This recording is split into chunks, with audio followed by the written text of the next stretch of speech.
Hello everyone, I'm Gurleen Sandhu, Assistant Professor in Amritsar Group of Job Colleges. Today my topic will be job analysis. So let's discuss with this topic. So job analysis is basically having a brief analysis, detailed analysis of job. Rather than brief, it will be a detailed analysis, which will be having a full-fledged collection of the information related to the specific job. So job analysis is the process of studying and collecting the information related to the operations and responsibilities of a specific job. So what kind of operations and the responsibilities it will be and how it will be related to the person. So it is basically job analysis says putting a right person for a right job at a right time and in the right place. So this is into the job analysis. So as per the qualification, right kind of person should be put at a right job at a right time and for a right place. Now, before going into the detail of job analysis, we must understand the two terms, two terminologies of job basically, that is the task and the duty. So task is basically a distinctive work activity which has an identifiable beginning and an end. When to start, when to drop. A postman sorting a bag full of the mail in an appropriate boxes. So there are different mails, some for the Punjab, some for Haryana, some for Andhra Pradesh. So putting them into the different boxes. So that is a task which a person is having. A duty is several tasks which are related to by some sequence of events. So what is the task? What is the duty of a lecturer? What is the duty of an assistant professor? To teach the students, to maintain the records of the students, to check the examinations of the student, to maintain their results. So these are the several tasks which an assistant professor is having related to the teaching aspect. So what are the uses of job analysis? So first is the human resource planning. How many people are required? Forecasting for the human resources. Number of people required, when required, where required, what qualification is there. So all those things come into the human resource planning. Then is the recruiting. Recruitment means basically recruiting the people, selecting the new people for the job.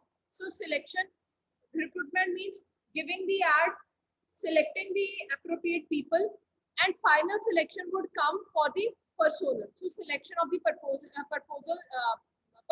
would be into the interview part. Then once the person are being selected, they are given training. They, after training, when they are working over there for their upliftment, the development part is over there. Organizational audits. So an audit, every financial year there is an audit of an organization. So how many people are there, how they are working, what is the audit kind of people, financial things would come over there. Job evaluation, evaluating every job as per the persons, as per the specific skills, as per the experience. Job design, designing a new job if some requirement is there. So designing, redesigning, putting some specific duties into it. So that would be into the job design. Performance appraisal. Or performance is being monitored. It is being appraised every time. Appraisal is given to a person. As per the performance appraisal, promotions are there, bonuses are there, incentives are there. Then is the career planning. Career planning would come into the what all paths are being chosen. What career planning is being taken out over there, and safety and health. So these are the basic uses of job analysis. Now, job analysis has further defined into the 5 steps, 5 detailed steps. First is the collecting and recording the job information. Then checking the job information for accuracy. Writing job description based on the information. Using the information to be determine the skills, ability, and the knowledge that are required on the job. Updating the information from time to time. So first is the collecting and recording the job information. So what job is all about? What kind of person is required?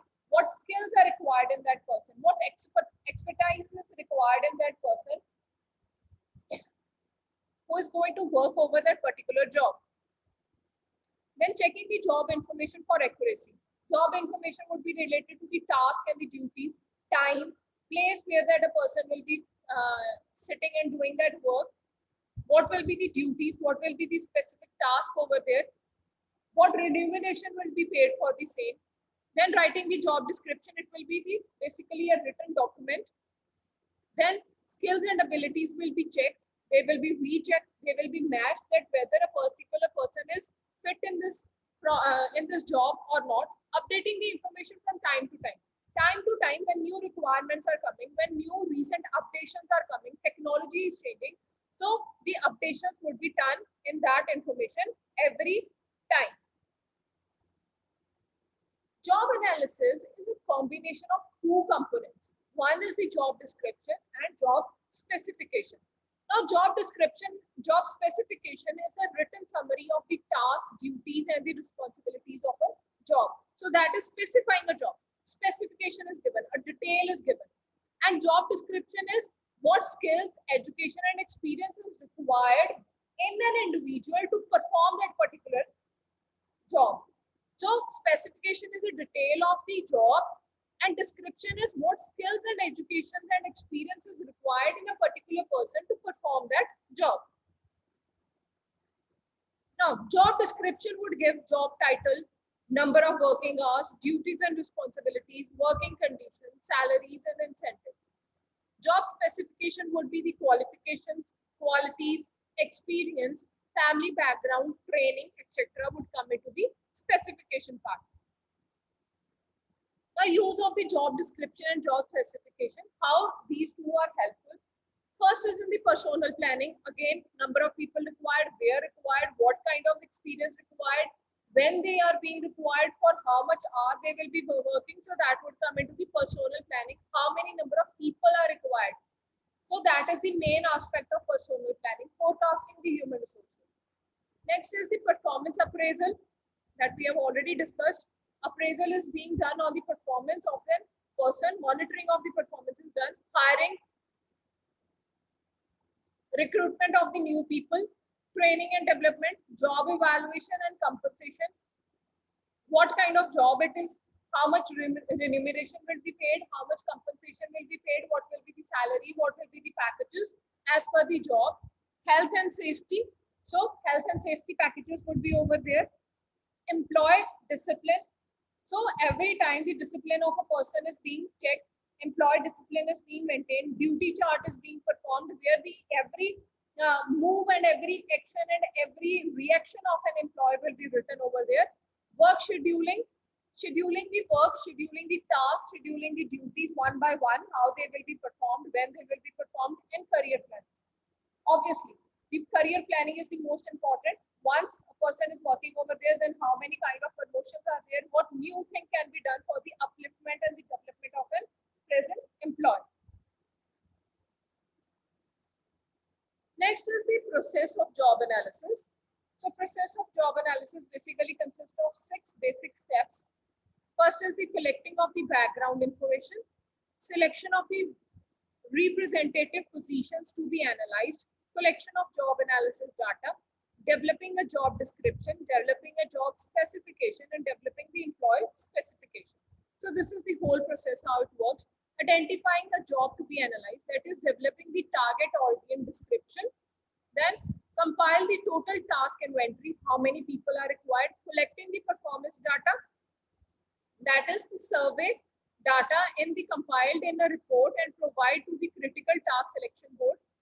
Nomination critical individual task, identify the critical individual shared task, obtain the critical individual task list approval, what all it has, the task they are being performing, what are the shared tasks, what are the individual tasks that a person is performing, then distribution,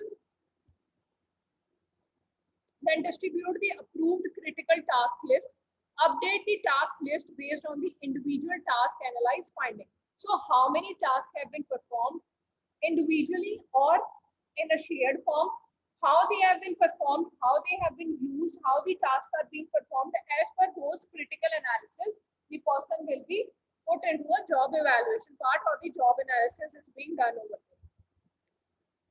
So what information comes from the job analysis? Job identification, specific characteristics characteristics of a job, what the typical worker does, job duties, what material and equipments are required for the worker's use, how a job is performed, required personal attributes and job relationships.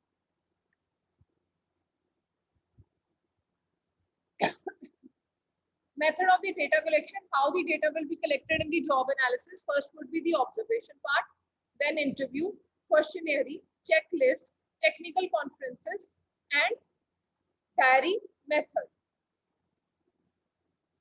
Job analysis methods would be interview, technical conference method, questionnaire method, observation method, and diary method, which we have already discussed. Now, advantages of the job analysis. So what are the advantages for the same? Present immediate information. So what immediate information is required, that is over there. Assist in designing the requirement to be perform a job. Assist in hiring process. So when the person are being hired, help in performing evaluation and appraisal process. Assist in delivering the appropriate training. Assist in designing the compensation packages for a specific job. So this would be providing with the immediate information related to what kind of a job is there, who will be selected, what kind of qualification is required, expertise of a person should be there. Then as per those requirements, so designing of the requirement is being done, helping in the performance evaluation and appraisal process kind of thing, and the training is being provided.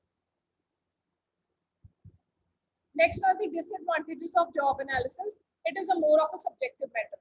All things into a theory part. Lengthy project. It's a time consuming and a lengthy one. Require lot of human efforts. Source of data is extremely small. Unqualified job analytics. Mental ability cannot be directly observed. So here we are just going to interview a person, but mental ability, mental capacity, all those things cannot be checked over here. So some things are being lagged behind because it is all into a subjective matter. Now, what are the problems which lies in a job analysis? First is the support from the top management. There is some kind of problem over there.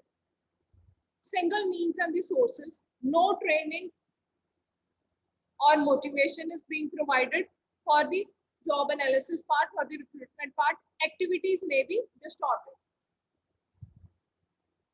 Next is job design.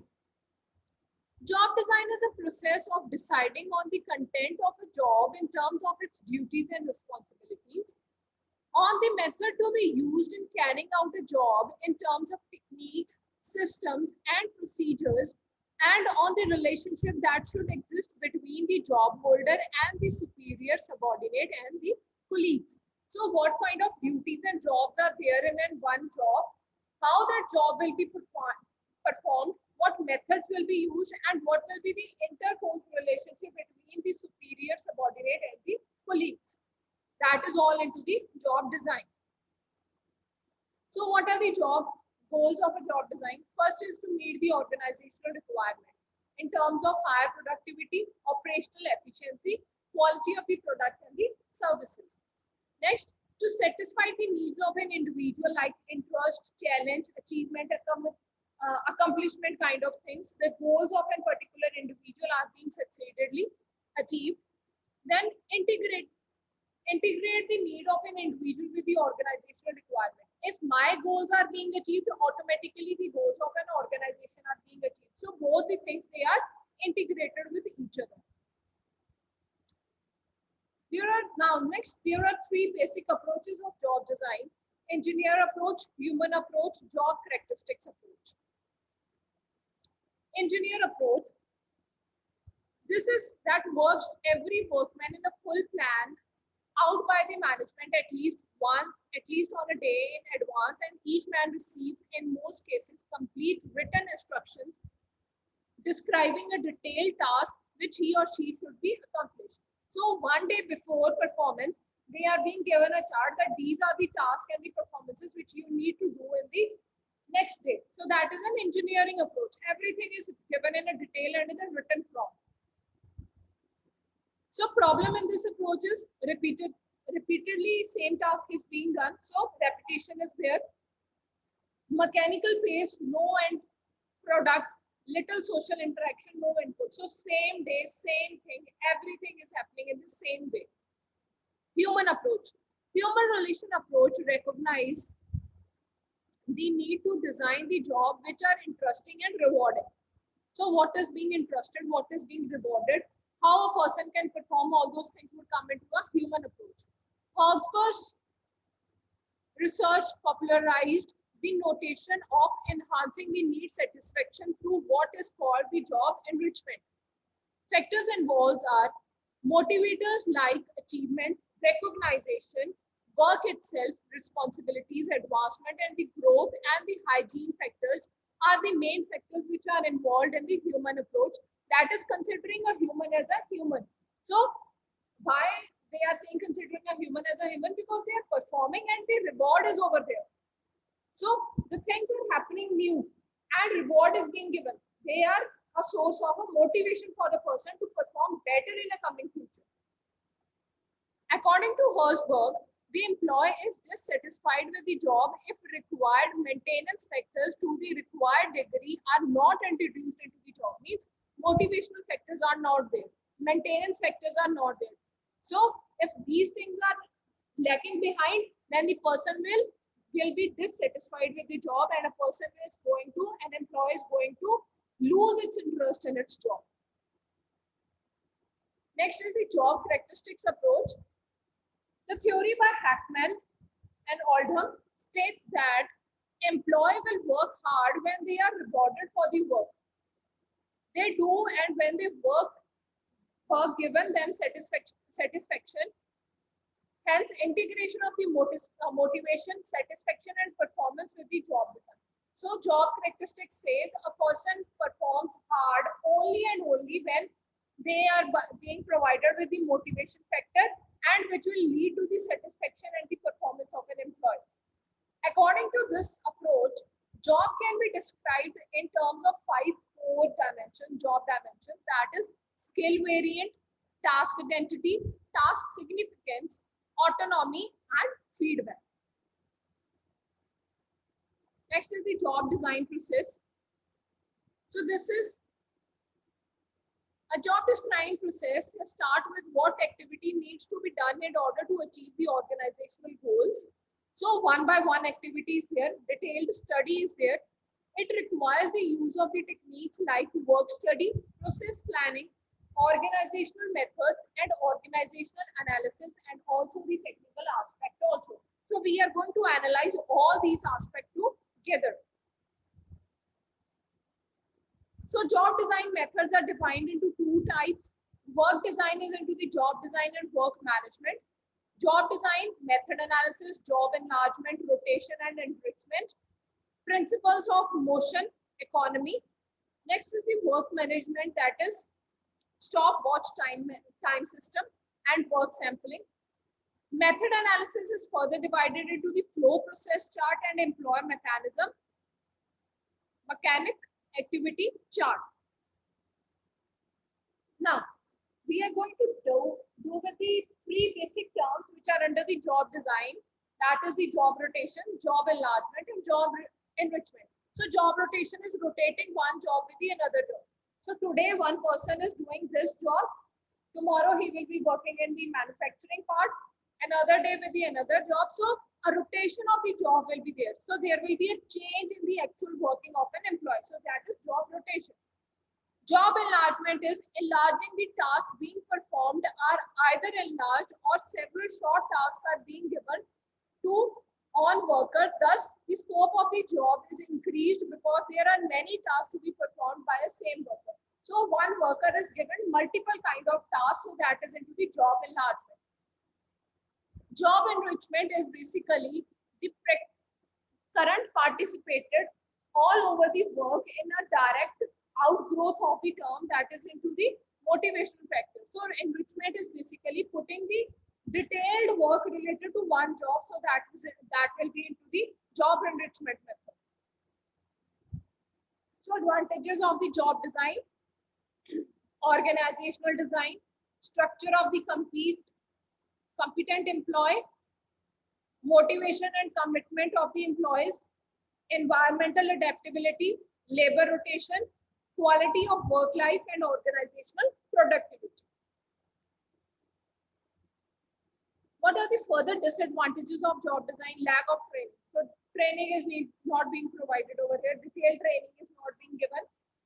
Increase of the workload as job enrichment is there, job enlargement is there. So workload keeps on increasing. Conflict with the non-participants.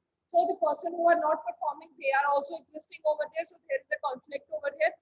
And poor performance. When the interest is not there, the person will lose the interest automatically. The performance is also poor. Thank you very much for the patient listening.